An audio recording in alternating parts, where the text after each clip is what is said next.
बाड़मेर जिले के अंदर 7 विधायकों में सबसे ज्यादा कौन काम करा रहा है और किसका काम सबसे ज्यादा हो रहा है? क्या सत्ता पक्ष वाले या निर्दलीय या फिर कांग्रेस वाले?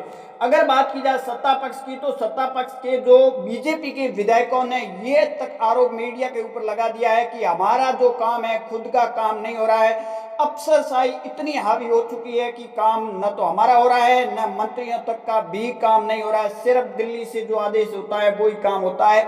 ये बीजेपी के विधायकों ने आरोप लगाया, मैं नहीं कह रहा हूं, बीजेपी के मंत्रियों ने आरोप लगाए हैं। परंतु अगर बाड़मेर जिले के 7 विधायकों में कहे तो अब देखिए, सत्ता पक्ष की मैंने बता दी, कांग्रेस का होने का आपको सवाल भी नहीं है। परंतु यहाँ निर्दलीय की बात की जाए, एक बाड़मेर की विधायक प्रियंका चौधरी भी है और शिव के निर्दलीय विधायक रविंद्र। प्रियंका चौधरी ने लोकसभा चुनाव के अंदर बीजेपी का सपोर्ट किया था, कैलाश चौधरी का समर्थन किया था, परंतु कैलाश चौधरी चुनाव हार गए। और उसके बाद में अगर बात की जाए बाड़मेर की विधायक प्रियंका चौधरी विधानसभा के अंदर भी खड़े होकर बाड़मेर को लेकर कहा उनका भी काम है, जितना वो चाह रही है उतना नहीं होता हुआ नजर आ रहा। दूसरी ओर रविंद्र सिंह भाटी ने हाल में दिए गए शिव के अंदर भाषण के अंदर शिक्षा पर जिस तरह जोर देते हुए नजर आए, और उससे पहले चोटन के अंदर कार्यक्रम के अंदर ये तक कह दिया कि मैं आपको पैसे देता हूं और आप शिक्षा पर या खेलकूद पर खर्च कीजिए। शायद ऐसा पहला ही विधायक होगा। परंतु जिस तरह राजस्थान का बजट आया था, बजट के अंदर शिव का नाम तक नहीं था, ये रविंद्र सिंह भाटी ने आरोप लगाए थे।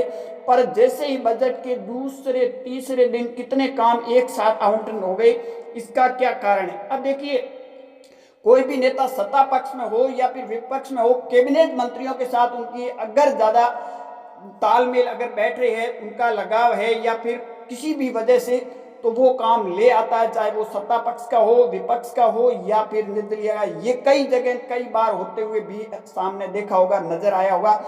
शिव की बात की जाए तो रविंद्र सिंह भाटी को बजट में उन्होंने खुद ने विधानसभा के अंदर भी भाषण दिया था, और उसके बाद में दूसरे या तीसरे दिन आपने देखा होगा कितना काम हुआ था, और वह कैबिनेट मंत्री के जरिए हुआ। उस मंत्री का नाम क्या, वो भी मैं आगे आपको बता दूंगा कौन कौन है।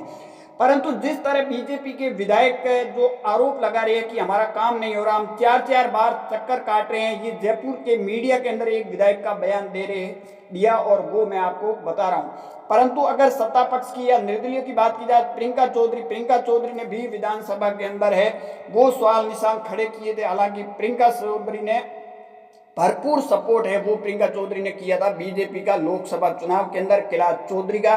परंतु उस टाइम उनके जो समर्थक थे वो नाराज इसलिए हो गए थे कि उमेदाराम बेनीवाल ने आपका सपोर्ट किया था विधानसभा चुनाव के अंदर, परंतु आपको आज उमेदाराम की बजाय कैलाश चौधरी का सपोर्ट क्यों करें। परंतु इन सब विधायकों के अंदर देखा जाए तो रविंद्र सिंह भाटी भी काम करते हुए अच्छा आपको नजर आएंगे। एक नजर अगर आप डालोगे तो काफी हद तक काम हुए। हालांकि आपने सुना होगा 2 हैंडपंप वाला मामला उस टाइम भी हुआ था, तो वो कहीं कहीं हुआ था, परंतु उसके बाद बजट के बाद में जितने काम आवंटित हुए हैं वो आप गूगल करोगे तो शायद भी आपको पता चल जाएगा कितने काम आवंटित हुए। और जैसलमेर के अंदर एक रिकॉर्ड बनाया था, वहाँ कई नेता थे मौजूद थे और कई अफसर भी मौजूद है। 1 घंटे के अंदर 5 लाख पौधे लगाने का एक रिकॉर्ड है, वो भी बनाया था। परंतु इन 7 विधायकों की बात की जाए, 7 विधायकों में अगर बात की जाए तो निर्दलियों की अगर बात की जाए तो प्रियंका चौधरी की बजाय रविंद्र सिंह भाटी का है कहीं कहीं काम ज्यादा होता हुआ नजर आ रहा है, चाहे वो सत्ता के पक्ष में थे या नहीं थे, लोकसभा चुनाव सामने लड़े थे। परंतु अगर बात की जाए तो बीजेपी के विधायकों ने जयपुर के अंदर यह आरोप लगाया था कि हम 4-4, 5-5 चक्कर काट रहे हैं, परंतु न तो कैबिनेट मंत्रियों का काम और विधायकों का काम तक नहीं हो रहा है, सिर्फ जो पीछे से आदेश आता है उतना काम। और अशोक गहलोत ने तो ये आरोप कल लगा दिया कि ये सरकार नहीं सर्कल है। जोधपुर के अंदर पहली बार अशोक गहलोत ने बड़ा आरोप लगाया भजनलाल सरकार पर कि ये सरकार नहीं है, सर्कल है। और एक दिन छोड़ के एक दिन जो जयपुर की बजाय भजनलाल दिल्ली के अंदर ही ज्यादा रहते हैं, उनको जयपुर में रहकर काम करना चाहिए। आप सबकी इस पर क्या राय, कमेंट सेक्शन जरूर देना। ज्यादा जानकारी के लिए